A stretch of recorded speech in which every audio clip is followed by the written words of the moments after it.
Сәлеметсіздер ме, құрметті оқушылар? Бізде химияның периодтық таблицасын жалпы қарастыратын боламыз. Топ дегеніміз бұл жерде вертикальді сызықтар, яғни сутегіден басталып франциямен аяқталады. Мынау көк сызықтар оған жатқызылмайды, яғни көк сызықтар ол D элементтер. Келесі период дегеніміз горизонтальды сызықтар, горизонталь литийден неонға шейінгі, натрийден аргонға шейінгі сызықтарды айтамыз.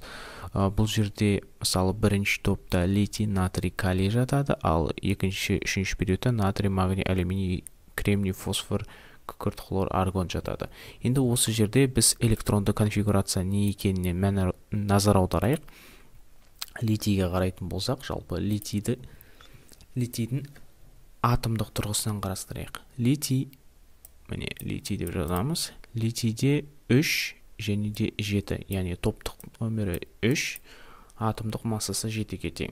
Бұл жерде протон саны электрон санына әрдайым тең. Сондықтан оның саны 3-ге тең. Ал протон қосу нейтрон тең болады 7. Жалпы бұлай қарастыратын болсақ, атом неден тұрады? Атом дегеніміз атом ядро мен электроннан тұрады, дұрыс па? Ал ядро дегеніміз ол мынау протон мен нейтрон қосындысы. Міне литий ядросы, оның айналасында электрондар ұшып жүреді, былай айтқанда. Енді электрондардың өзінің қабаты бар. Осы жерде литийдің 2 қабаты бар. Себебі литий екінші периодта орналасқан. Сондықтан оның 2 қабаты бар. Ал ол бірінші топта орналасқандықтан, және де оның толтыру реті былай болады. Бірінші периодта қанша элемент бар? Сутек және де гелий. Яғни 2 элемент бар. Осыдан шығатын түйін, яғни бірінші электрондық қабатта 2 нүкте бар, яғни 2 электрон бар. Екінші қабатқа назар аударатын болсақ, екінші қабатта литийдің өзін ғана санаймыз, одан кейінгі элементтерді санамаймыз. Яғни екіншіде тек бір ғана электрон бар. Ол міне. Сондықтан литийдің валенттілігі 1-ге тең. Литий валенттілік деге былай жазайық, тең 1-ге тең. Себебі ол бірінші топта орналасқандықтан оның сыртқы қабатында тек қана 1 электрон бар. Дәл солай енді литийдің электрондық конфигурациясын жазып көрейік. Литийдің электрондық конфигурациясы литий тең болады 1s2, 2s1.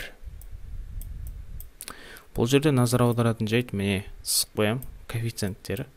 Сосын мынау квадратқа ұқсас дәрежелер, сосын қандай түспен белгілесем болады? Мынау S дегенге назар аударайық.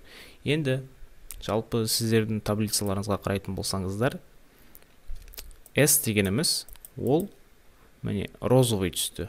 Розовый деп жазып қояйық, немесе коралловый деп айтамыз. Розовый. Енді мынау қызылмен белгіленген сандар, қызылмен 2, 1 деп тұр, олар элементтер саны.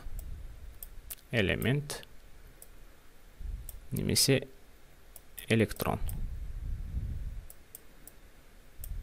Келесі көкпен белгіленген, жаздым, енді қарамен белгіленген, яғни 1, 2 деп коэффициенттер тұр ғой алдында. Олар дегеніміз периодтың номері. Енді мынаған назар аударайық. Міне литийде 1s2, 2s2, 2s1 ғана болып тұр. Яғни бірінші периодта